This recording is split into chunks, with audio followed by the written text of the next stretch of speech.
കൺമുമ്പിൽ നമ്മുടെ ജീവൻ ഇങ്ങനെ കൺഫ്യൂഷനിൽ നിൽക്കുക എന്ന് പറയുന്നത്, നമ്മൾ കരയുന്നില്ല, പക്ഷെ വെറുതെ വന്ന് കരയണ്ട, സാരില്ല എന്നുള്ള പോലെ കണ്ണൊക്കെ തുടച്ചു തരിക. കാല് പോയാലും കുഴപ്പമില്ല, എനിക്ക് ജീവൻ കിട്ടിയാൽ മതി എന്നുള്ളൊരു രീതിയാണ്.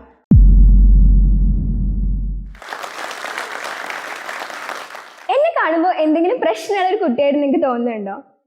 എല്ലാവർക്കും അങ്ങനെ മനസ്സിലാവാറില്ല. ആക്ച്വലി എനിക്കൊരു കാലില്ല. എൻ്റെ പേര് രഞ്ജിമ. ഞാൻ തൃശ്ശൂർ പെരുമ്പലാവ് എന്ന് പറയുന്ന സ്ഥലത്ത് നിന്ന് വരുന്നു. ഞാനൊരു ഇലക്ട്രിക്കൽ എഞ്ചിനീയർ ആണ്. പഠിക്കാൻ അത്യാവശ്യം മിടുക്കുള്ള കാരണം കൊണ്ടും ഒക്കെ ആയിട്ട് അത്യാവശ്യം കഷ്ടപ്പെട്ട് തന്നെ ഞാൻ എനിക്ക് ബിടെക് ഗവൺമെൻറ് ഒരു കോളേജിൽ തന്നെ അഡ്മിഷനും കിട്ടി.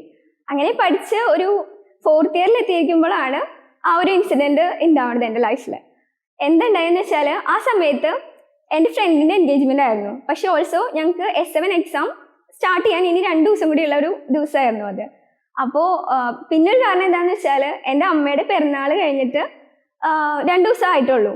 അപ്പോൾ ഞാനാണെങ്കിൽ അമ്മയുടെ പിറന്നാളിന് വേണ്ടിയിട്ട് ഞാൻ ആ സമയത്ത് പാലക്കാടാണ്. അപ്പോൾ അമ്മയ്ക്ക് ഒരു ഗിഫ്റ്റ് ഞാൻ ഫ്രണ്ട്സിനെ കൊണ്ട് അറേഞ്ച് ചെയ്ത് അമ്മയ്ക്ക് അത് കൊടുക്കുകയും ചെയ്തു.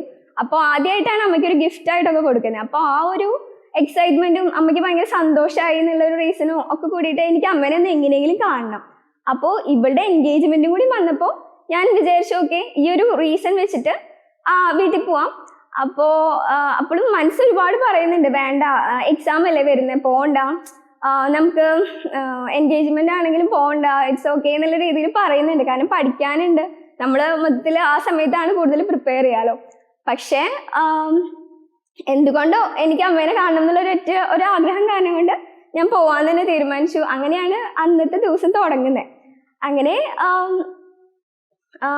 അവിടെ നിന്ന് ഇറങ്ങി എൻഗേജ്മെന്റ് കഴിഞ്ഞു. ആ സമയത്ത് എനിക്കാണെന്ന് വെച്ചെങ്കിൽ എൻഗേജ്മെന്റ് ഉള്ള സ്ഥലം എന്ന് പറയുന്നത് പെരിന്തൽമണ്ണ ഭാഗം. അപ്പൊ എനിക്ക് അവിടെ നിന്ന് വീട്ടിലേക്ക് എങ്ങനെ ബസ് കയറുക, ഗുരുവായൂർ ബസ് എവിടെ നിന്ന് കിട്ടും, അതൊന്നും എനിക്ക് അറിഞ്ഞുകൂടാ. അപ്പോൾ ഞാൻ എന്ത് ചെയ്തു, അവിടെ ഇങ്ങനെ ഫ്രണ്ട്സിൻ്റെ അടുത്ത് സംസാരിച്ചുകൊണ്ടിരിക്കുകയാണ്, എവിടുന്നാ ബസ് കിട്ടുക, അറിഞ്ഞുകൂടല്ലോ. അപ്പോൾ വേറെ ഒരു ചേട്ടൻ, എനിക്കറിയില്ല ആളാരാണെന്ന്, അപ്പോൾ ആളെ ഇന്റർഫിയർ ചെയ്തിട്ട് ചോദിച്ചു, ഓക്കെ, എന്താ സംഭവം എന്ന് ചോദിച്ചു. അപ്പം ഞാൻ പറഞ്ഞു, ഇല്ല, എനിക്കിങ്ങനെ ബസ് എവിടുന്ന കിട്ടാന്ന് അറിയില്ല, അതിനെക്കുറിച്ചിട്ട് സംസാരിക്കുകയായിരുന്നു എന്ന് പറഞ്ഞു. അപ്പോൾ ആ ചേട്ടൻ പറഞ്ഞു, ഓക്കെ, നീ ഒരു കാര്യം ചെയ്യ്, ഇന്ന സ്ഥലത്ത് നിന്ന് ഇങ്ങനെ കിട്ടും എന്നൊക്കെ എക്സ്പ്ലെയിൻ ചെയ്തു തന്നു. ഓക്കെ, അപ്പം ഞാനും ഓക്കെ ഫൈൻ എന്നുള്ള രീതിയിലാണ്. അത് കഴിഞ്ഞ് കുറച്ച് കഴിയുമ്പോൾ ആ ചേട്ടൻ വീണ്ടും വന്നിട്ട് പറഞ്ഞു, നീ ഒരു കാര്യം ചെയ്യ്, ഞാൻ ആ വഴിക്കാണ് പോകുന്നത്, അപ്പം നിന്നെ ഞാൻ ഡ്രോപ്പ് ചെയ്യാം, നീ എൻ്റെ കൂടെ പോരേന്ന് പറഞ്ഞു. അപ്പം ഓൾറെഡി വീട്ടിൽ നല്ല സ്ട്രിക്റ്റ് ആണ്, നമ്മളങ്ങനെ ആരുടെയും വണ്ടി കയറാറില്ല. അപ്പോൾ ഞാൻ പറഞ്ഞു, ഇല്ല, വേണ്ട, ഇറ്റ്സ് ഓക്കെ എന്നുള്ള രീതിയിൽ കുറേ പറഞ്ഞു. അപ്പോഴും ആ ചേട്ടൻ എനിക്കൊരു ഹെൽപ്പ് എന്നുള്ള രീതിയിലാണ് പറയുന്നത്. പക്ഷെ എന്തുകൊണ്ടോ ഞാനും വേണ്ടാന്ന് തന്നെ പറഞ്ഞേ. ലാസ്റ്റ് ചേട്ടൻ പറഞ്ഞു, ഇല്ല, എൻ്റെ വൈഫ് കൂടെ ഉണ്ട്, ഇയാൾ പേടിക്കണ്ട, ഞാൻ ഡ്രോപ്പ് ചെയ്യാമെന്ന് പറഞ്ഞു. അപ്പം നോക്കുമ്പോൾ ഈ പറയുന്ന ചേട്ടൻ എൻ്റെ ഈ ഫ്രണ്ടിൻ്റെ ബ്രദർ ഇൻ ലോ ആണ്, അതായത് അവളുടെ ഇനി ബ്രദർ ഇൻ ലോ ആണ്. അപ്പോൾ ആ ചേട്ടനല്ല ഇങ്ങനെ പറയുന്നത്. അപ്പം ഇത്രയൊക്കെ പറഞ്ഞിട്ട് ഇനി ഞാൻ പോയില്ലെങ്കിൽ ഒരു വിഷമാവണ്ടെന്ന് വിചാരിച്ചിട്ട് ഞാൻ ഓക്കെ എന്നാൽ പോവാമെന്ന് വിചാരിച്ച് ഫ്രണ്ട്സിൻ്റെ അടുത്തൊക്കെ ഭയങ്കര ബായൊക്കെ പറഞ്ഞ് ഭയങ്കര കാര്യമായിട്ടാണ് ഞാൻ ഇറങ്ങിയത്. അപ്പോൾ എല്ലാവരും ഹോസ്റ്റലിൽ പോകുമ്പോൾ ഞാൻ മാത്രം വീട്ടിൽ പോവാം. അപ്പോൾ പിന്നെ ഒരു കാരണം എന്താണെന്ന് വെച്ചാൽ, അമ്മേനെ കാണണം എന്നുള്ളൊരു കാര്യം ഉണ്ടെങ്കിലും എനിക്ക് താലെടുക്കണം, അതായത് ദേശവിളക്ക് ഉണ്ടാവുമല്ലോ നാട്ടിൽ, അപ്പോൾ അതിന് താലെടുക്കണം എന്നുള്ളൊരു റീസണും കൂടി ഉണ്ട്. അങ്ങനെയാണ് ഞാൻ പോകുന്നത്. പോയി ഒരു പട്ടാമ്പി എത്തിയപ്പം അവിടെ ഇറക്കാം എന്നാണ് പ്ലാൻ ഉണ്ടായിരുന്നത്. അപ്പോൾ പട്ടാമ്പി എത്തി, പക്ഷേ ഈ ചേട്ടൻ പറഞ്ഞു, ഇല്ല, നിന്നെ ഞാൻ പെരുമ്പലാവ് തന്നെ ഇറക്കാമെന്ന് പറഞ്ഞു. ഓക്കെ, അപ്പം ഞാൻ എപ്പോഴും വേണ്ട എന്നുള്ള രീതിയില്ല, കാരണം ഞാൻ അങ്ങനെ ആദ്യം കാറിൽ കയറാറില്ല, പിന്നെ ബുദ്ധിമുട്ടാക്കണമെന്നും എല്ലാം ആലോചിച്ചിട്ട് ഞാൻ വേണ്ടാന്ന് തന്നെ പറയുന്നത്. പക്ഷേ ആ ചേട്ടൻ പിന്നെയും പറഞ്ഞില്ല, നമുക്ക് അവിടെ തന്നെ ഇറക്കാമെന്ന് പറഞ്ഞിട്ട് എൻ്റെ സ്റ്റോപ്പിൻ്റെ ഒരു 2 സ്റ്റോപ്പ് മുന്നേ വെച്ചിട്ടാണ് ഒരു ആക്സിഡൻറ്റ് ഉണ്ടാവുന്നത്. എന്ന് വെച്ചാൽ ഞങ്ങളുടെ കാറും പിന്നെ ഒരു ടിപ്പറും കൂട്ടിയിടിക്കുകയായിരുന്നു. അങ്ങനെ ആ സമയത്ത് എനിക്ക് ബോധമൊന്നുമില്ല, ഞാൻ ആക്സിഡൻറ്റ് കണ്ടിട്ടുമില്ല. പക്ഷെ എന്താ പറയുക, അങ്ങനെ ഞങ്ങളെ അവിടെ തൊട്ട് തന്നെയുള്ള ഒരു ഹോസ്പിറ്റലിൽ കൊണ്ടുപോയി. പക്ഷെ അവിടെ നിന്നും റിട്ടേൺ ചെയ്തെന്ന് വെച്ചാൽ ചേട്ടൻ ഭയങ്കര ക്രിട്ടിക്കലായിരുന്നു. ഞങ്ങൾ 3 ആളും മരിച്ചു എന്നുള്ളൊരു സിറ്റുവേഷനിലാണ് നമ്മളെ കൊണ്ടുപോകുന്നത്. അങ്ങനെ 2ാമത്തെ ഹോസ്പിറ്റലിൽ നിന്നും ഞങ്ങളെ റിട്ടേൺ ചെയ്തു. റിട്ടേൺ മീൻസ് നമ്മളെ അവിടെ നിന്ന് തിരിച്ചയച്ചു. അത് കഴിഞ്ഞ് നമ്മൾ ഒരു തൃശ്ശൂർ തന്നെ വേറൊരു പ്രൈവറ്റ് ഹോസ്പിറ്റലിലേക്കാണ് ഈ ആംബുലൻസ് എല്ലാവരും കൂടി കൊണ്ടുപോകുന്നത്. പക്ഷെ നമുക്കറിയില്ല, അല്ല, അതിൻ്റെ ഇടയ്ക്ക് ഒരു ഹോസ്പിറ്റലിൽ കൂടി കൊണ്ടുപോയി കേട്ടോ. അവിടെ നിന്ന് എനിക്ക് എന്താ ചെയ്തതെന്ന് വെച്ചാൽ 2 കാലും പ്ലാസ്റ്റർ ഇട്ടിട്ടുണ്ട്.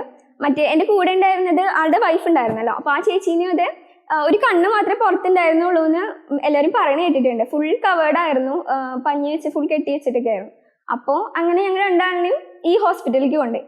അങ്ങനെ അവിടെ നിന്ന് പക്ഷെ എന്തുണ്ടായെന്ന് വെച്ചാൽ എനിക്ക് അത്യാവശ്യം നമ്മളൊരു ആക്സിഡന്റ് ആയി കുറച്ച് നേരത്തിൻ്റെ ഉള്ളിൽ തന്നെ അവിടെ എത്തിയിട്ടുണ്ട്. ഈ ഇത്രയും സ്ഥലത്തു നിന്നൊക്കെ തിരിച്ചയച്ചുവെങ്കിലും കുറച്ച് നേരത്തിൻ്റെ ഉള്ളിൽ നമ്മളിവിടെ എത്തിയിട്ടുണ്ട്. അങ്ങനെ അവിടെ എത്തി. പക്ഷെ ഒരു അത്യാവശ്യം നേരം 2:30 2:45 ആയിട്ട് എത്തി. പക്ഷെ ഒരു രാത്രി 8:30 വരെയും ഇവരെന്നെ പ്രത്യേകിച്ച് ട്രീറ്റ്മെന്റ് ഒന്നും തരാതെ അവിടെ കെടുത്തുമായിരുന്നു. എന്നുവെച്ചാൽ എൻ്റെ ഫാമിലി മൊത്തം 4 മണിയാകുമ്പോഴത്തേന് ഫുൾ എല്ലാവരും എത്തിയിട്ടുണ്ട്. അപ്പോൾ അവരൊക്കെ ചോദിക്കുന്നുണ്ട് എന്താ പറ്റിയ, എന്തെങ്കിലും നമുക്ക് ചെയ്യാൻ പറ്റുമെന്നുണ്ടെന്ന് വെച്ച് കഴിഞ്ഞാൽ എവിടേക്കെങ്കിലും മാറ്റണം എന്നുണ്ടെന്ന് വെച്ച് കഴിഞ്ഞാൽ ഒന്ന് പറയൂ എന്നൊക്കെ പറയുന്നുണ്ട്. പക്ഷെ ഇവര് പറയുന്നത് ഇല്ല, ഒരു കുഴപ്പമില്ല, നമ്മൾ നോക്കുന്നുണ്ട് എന്ന് പറയുന്നുണ്ട്. അപ്പോൾ എന്നെ ICUവിൽ കെടുത്തിയിട്ടുണ്ട്. അപ്പോൾ ഈ ചേച്ചീനെ അവിടെ തന്നെ ഉണ്ട്. അപ്പൊ ഞങ്ങള് അത്രയും നേരമായിട്ടും ഇവര് പ്രത്യേകിച്ച് ട്രീറ്റ്മെന്റ് ഒന്നും എടുക്കുന്നില്ല. അപ്പൊ തന്നെ നമ്മുടെ വീട്ടുകാരെല്ലാരും പറഞ്ഞില്ല നമുക്ക് ഇവിടുന്ന് കൊണ്ടുപോകണം. പിന്നെ മൊത്തത്തിൽ ഈ ഹോസ്പിറ്റലിനെ കുറിച്ച് കുറെ മെഡിക്കൽ എറേഴ്സ് കേട്ടിട്ടുള്ള കാരണം കൊണ്ട് നമ്മൾ പറഞ്ഞില്ല ഇവിടുന്ന് കൊണ്ടുപോകാന്നുള്ള രീതിയിൽ ഫാമിലി എല്ലാം. അപ്പോഴും അവർ ഒത്തിരി കാര്യങ്ങൾ പറഞ്ഞ് ലേറ്റ് ആക്കിയിട്ടുണ്ട്. അവരുടെ സൈഡിൽ നിന്നുള്ള എല്ലാ ട്രീറ്റ്മെന്റും ഓക്കെ ആണെന്നുണ്ട് നമ്മുടെയൊക്കെ സൈൻ ചെയ്ത് മേടിച്ചിട്ടാണ് നമ്മളെ അവിടെ നിന്ന് വിട്ടു തരുന്നത്. അങ്ങനെ നമ്മളിനെ അപ്പോഴും സമയം അത്യാവശ്യം ലേറ്റ് ആയിട്ടുണ്ട്. 11:30 ആ ഒരു സമയം ആയിട്ടുണ്ട് തോന്നുന്നു. ഞങ്ങൾ മൂന്നാമത്തെ ഹോസ്പിറ്റലിൽ എത്തുമ്പോൾ, ഗംഗ ഹോസ്പിറ്റൽ കോയമ്പത്തൂരാണ് നമ്മൾ പിന്നെ എത്തുന്നത് കേട്ടോ. അവിടെ എത്തിയതും ഡോക്ടേഴ്സ് കണ്ട വശം പറഞ്ഞു എന്ന് വെച്ചാൽ അവിടെ എത്തിയത് അവർ ചെയ്തതെന്ന് വെച്ചാൽ ഈ 2 കാലും ഈ ലാസ്റ്റ് ഹോസ്പിറ്റലിന് എൻ്റെ അടുത്ത് ചോദിക്കുന്നുണ്ട്, ഈ 2 കാലും അവർ ടച്ച് ചെയ്ത് നോക്കുന്നുണ്ട്. അപ്പൊ അറിയുന്നുണ്ടോ എന്ന് ചോദിക്കുമ്പോൾ എനിക്ക് ഈ ലെഫ്റ്റ് ലെഗ് അറിയുന്നില്ല. ലെഫ്റ്റ് ലെഗ് തൊടുമ്പോൾ എനിക്ക് അറിയുന്നില്ല, മൂവ്മെന്റ് ചെയ്യാൻ പറ്റുന്നുണ്ടോ എന്ന് ചോദിക്കുമ്പോഴും എനിക്ക് പറ്റുന്നില്ല. അപ്പൊ ഞാനത് പറയുമ്പോഴും അവര് ഇറ്റ്സ് ഓക്കെ എന്നുള്ള എന്തോ കാലിന് ഞരമ്പ് പിണഞ്ഞതാണെന്നൊക്കെ പറഞ്ഞിട്ട് ഒരു 3 ഡോക്ടേഴ്സ് വന്നിട്ട് വീണ്ടും അത് തിരിപ്പിക്കുകയൊക്കെ ചെയ്തു. അപ്പോൾ ഓൾറെഡി അതിന്റെ മുട്ട് തകർന്നിരിക്കുന്ന ആയതുകൊണ്ട് എനിക്ക് ഒരുപാട് ഞാൻ വേദന അനുഭവിച്ചിട്ടുണ്ട് ആ ഒരു സിറ്റുവേഷനിൽ. അങ്ങനെ അത് കഴിഞ്ഞ് അപ്പൊ ഇവര് ഈ ഹോസ്പിറ്റലിൽ ഗംഗ ഹോസ്പിറ്റലിൽ എത്തിയ പക്ഷെ ഇവര് ചെയ്തെന്താ വെച്ചാൽ ഈ 2 പ്ലാസ്റ്ററും വെട്ടി നോക്കുമ്പോൾ തന്നെ എൻ്റെ ഈ ലെഫ്റ്റ് ലെഗ് ഫുള്ള് നീല കളറായി, എന്നുവെച്ചാൽ മസിൽസ് ഫുള്ള് ഡെഡ് ആയിരിക്കുന്നു. അപ്പോൾ എന്തുണ്ടായെന്ന് വെച്ചാൽ ഒരുപാട് മുന്നേ തന്നെ എൻ്റെ ഈ ഞരമ്പിനാണ് കംപ്ലൈന്റ് വന്നിട്ടുള്ളത്. അപ്പൊ ഇവരെന്താ അതൊന്നും ശ്രദ്ധിച്ചിട്ടില്ല എന്ന് തോന്നുന്നു ഈ ലാസ്റ്റ് പറഞ്ഞ ഹോസ്പിറ്റലിൽ. അപ്പൊ ഇവര് എത്തിയ വശം പറഞ്ഞു, ഈ ഗംഗ ഹോസ്പിറ്റലിൽ എത്തിയ വശം പറഞ്ഞു ഇത് ആംപ്യൂട്ടേഷൻ ചെയ്യേണ്ടി വരും, അല്ലാതെ പറ്റില്ല എന്നുള്ളൊരു സിറ്റുവേഷനായി. അപ്പോൾ അവരെന്നിട്ടും ആ ഡോക്ടേഴ്സ് എന്ന് പറഞ്ഞാൽ ശരിക്കും ഭയങ്കര സപ്പോർട്ടീവ് ആയിരുന്നു. എന്ന് വെച്ചാൽ എന്താ പറ്റിയേ എന്നുള്ളത് ഫുൾ പഴയ റിസൾട്ട്സും മുന്നത്തെ ഹോസ്പിറ്റലിന്റെ റിപ്പോർട്ട്സ് എല്ലാം നോക്കിയിട്ടാണ് ഇവര് കൺഫേം ചെയ്യുന്നത് എന്താ ആംപ്യൂട്ടേഷൻ വേണ്ടി വരും എന്നുള്ളതൊക്കെ. അപ്പോൾ മുട്ടിന് താഴെ വേണോ മീതെ വേണോ എന്നുള്ളത് മാത്രമാണ് ഇവർ ചെക്ക് ചെയ്യാൻ വേണ്ടിയിട്ട് നമ്മളെ അവിടെ നിന്ന് ടെസ്റ്റിന് അയച്ചത്. അങ്ങനെ ടെസ്റ്റിന് അയച്ചു. അപ്പൊ തന്നെ എനിക്ക് വീണ്ടും ബോധം വന്നിട്ടുണ്ട് കേട്ടോ. അങ്ങനെ അവിടെ എത്തി അവരിങ്ങനെ കാണിക്കുന്നുണ്ട് ഡോക്ടേഴ്സ്. അപ്പോൾ തന്നെ എനിക്കും ഇങ്ങനെ മനസ്സിലായി എൻ്റെ കാല് മുറിക്കണം എന്നാണ് തോന്നുന്നുണ്ട് ഇവർ സംസാരിക്കുന്നത് എന്ന് മനസ്സിലായപ്പോൾ അത് ഓൾസോ അവർ പറയുന്നുണ്ട് ഈ കുട്ടി ജീവൻ കിട്ടാൻ ബുദ്ധിമുട്ടാണ്, ഇങ്ങനെ കാല് മുറിക്കേണ്ടി വരുന്നുള്ള രീതിയിൽ എന്തൊക്കെയോ സംസാരിക്കുന്നുണ്ട്. അപ്പൊ ഞാനത് കേട്ടപ്പോൾ തന്നെ വിചാരിക്കുന്നുണ്ട് എൻ്റെ അടുത്തൊന്ന് പറയുവാണെങ്കിൽ എനിക്ക് പറയായിരുന്നു ചെയ്തോ, കുഴപ്പമില്ല, എനിക്ക് ജീവൻ കിട്ടിയാൽ മതി. കാരണം നമ്മുടെ കൺമുമ്പിൽ നമ്മുടെ ജീവൻ ഇങ്ങനെ കൺഫ്യൂഷനിൽ നിൽക്കുക എന്ന് പറയുന്നത് കുറച്ച് വലിയൊരു സിറ്റുവേഷൻ ആയിരുന്നു അത്. അപ്പൊ ഞാനപ്പോൾ ആലോചിക്കുന്നത് കാല് പോയാലും കുഴപ്പമില്ല, എനിക്ക് ജീവൻ കിട്ടിയാൽ മതി എന്നുള്ളൊരു രീതിയാണ്. അപ്പൊ ഞാൻ പറഞ്ഞു കാല് മുറിച്ചോളൂ, കുഴപ്പമില്ല എന്നുള്ളത് പറയാൻ വേണ്ടി കുറെ വെയിറ്റ് ചെയ്തു. അവസാനം ഒരു സിസ്റ്റർ കുട്ടീനെ വിളിച്ച് ഞാൻ തന്നെ പറഞ്ഞു. അപ്പൊ തന്നെ അവര് നമ്മൾ പറയാട്ടോ എന്നുള്ള രീതിയിൽ നിർത്തി. അങ്ങനെ പിന്നെ എൻ്റെ ആംപ്യൂട്ടേഷൻ കഴിഞ്ഞു. എൻ്റെ റൈറ്റ് ലെഗിനും സർജറി ഉണ്ടായിരുന്നു. കാരണം അതിൻ്റെയും 2 ബോണും ഫ്രാക്ചർ ഉണ്ടായിരുന്നു. അപ്പൊ അതിന്റെ സർജറിയും 2 ദിവസം കഴിഞ്ഞിട്ട് കഴിഞ്ഞു. പക്ഷെ ഈ ഒരു ഹോസ്പിറ്റലിൽ നമ്മൾ ഒട്ടും എന്നുവെച്ചാൽ അത്രയൊരു സപ്പോർട്ടീവ് ആയിരുന്നു അവിടുത്തെ ഡോക്ടേഴ്സിന്റെ ഒരു ചിന്താഗതി ആണെങ്കിലും പേഷ്യൻസിന്. അങ്ങനെ എനിക്ക് അവിടെ നിന്ന് എങ്ങനെയെങ്കിലും വീട്ടിലെത്തിയാൽ മതി എന്നുള്ളൊരു ചിന്തയായിരുന്നു. അപ്പൊ ഞാനാണെങ്കിലും എത്രയും വേഗം വീട്ടിലെത്തണം എന്നുള്ള രീതിയിൽ പറഞ്ഞപ്പോൾ ഓക്കെ നിന്റെ ഹെൽത്ത് ബാക്കി എല്ലാ കാര്യങ്ങളും ഓക്കെ ആയാൽ വിടാം എന്നുള്ളൊരു രീതിയിൽ പറഞ്ഞു. അങ്ങനെ 9ാമത്തെ ദിവസം, അതായത് ഇത്രയും വലിയ 2 സർജറി കഴിഞ്ഞിട്ടും എന്നെ 9ാമത്തെ ദിവസം തന്നെ അവർ ഡിസ്ചാർജ് ചെയ്തിട്ടുണ്ട്. പിന്നെ എനിക്ക് ഇവിടെയും ഒരു 24 സ്റ്റിച്ച് ഉണ്ട്, ഈ കണ്ണിന്റെ അവിടെയും അത്യാവശ്യം 12 സ്റ്റിച്ചോ അങ്ങനെ എന്തൊക്കെയുണ്ട്. ഇതിങ്ങനെ കീറി മുറിഞ്ഞിരിക്കുകയായിരുന്നു. പക്ഷെ ഇതൊന്നും സെക്കൻഡ് ലാസ്റ്റ് ഹോസ്പിറ്റലിൽ നിന്ന് ഒന്നും ചെയ്തിട്ടില്ല. അപ്പോൾ ഭാഗ്യത്തിന് അവരൊന്നും ചെയ്തില്ല. കാരണം ഇവിടെ ഒരു പ്ലാസ്റ്റിക് സർജറി ചെയ്തിട്ടില്ല. പക്ഷെ പ്ലാസ്റ്റിക് സർജറി ഡോക്ടേഴ്സ് ഒക്കെ ചെയ്ത കണ്ടാണോ എന്തോ അതിന് എനിക്ക് ഇത്രയും ഒരു കണ്ട മനസ്സിലാവുന്ന ഒരു രീതിയിലായിരുന്നില്ല. ഇപ്പോഴും നിങ്ങൾക്ക് കണ്ട മനസ്സിലാവുന്ന ഡൗട്ടാണ്. അപ്പൊ അങ്ങനെ അത് കഴിഞ്ഞ് നമ്മൾ 9ാമത്തെ ദിവസം തന്നെ നമ്മളെ വീട്ടിൽ കൊടുന്നു. അത് കഴിഞ്ഞ് ഇത് സ്റ്റിച്ച് വെട്ടാൻ മാത്രം പോയാൽ മതി 1 വീക്ക് കഴിഞ്ഞിട്ട് എന്നുള്ളൊരു രീതിയിലാണ്.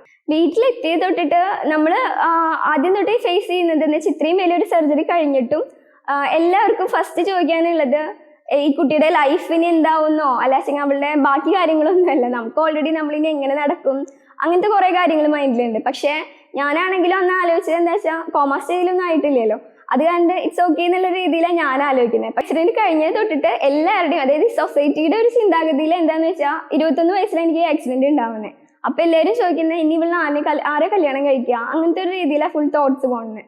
അപ്പോ അത് ഭയങ്കര ഒരു വിഷമമായിരുന്നു. പിന്നെ എന്താന്ന് വെച്ചാൽ എന്റെ കാര്യങ്ങൾ തന്നെ എനിക്ക് ഓൾറെഡി ഡൗട്ടിലാണ് നിൽക്കുന്നത്. ഞാനിനി എങ്ങനെ എന്റെ കാര്യങ്ങൾ ചെയ്യും, ഇൻഡിപെൻഡന്റ് ആവും, എന്റെ കാര്യങ്ങൾ തന്നെ എങ്ങനെ എന്ന് വെച്ചാൽ ഇത്രയും ഫെസിലിറ്റികളൊക്കെ ആളുകൾ ഉണ്ടെന്നോ ടെക്നോളജി ഇത്രയും സെറ്റപ്പ് ആയിട്ടുണ്ട് ഈ ഒരു രീതിയിലൊന്നും നമുക്ക് ആ സമയത്ത് അറിയില്ല. പക്ഷെ നമ്മൾ അതൊക്കെ ആലോചിച്ച് ഇല്ല കുഴപ്പമില്ല എന്ന് ആലോചിക്കുമ്പോൾ ഇവരെല്ലാവരും ചോദിക്കുന്നതും ഡിസ്കസ് ചെയ്യുന്നതും ഒക്കെ ഈ ഒരു കാര്യമാണ്, ഇവളെ ആരെയും കല്യാണം കഴിക്കുക അങ്ങനത്തെ ഒരു രീതിയിൽ.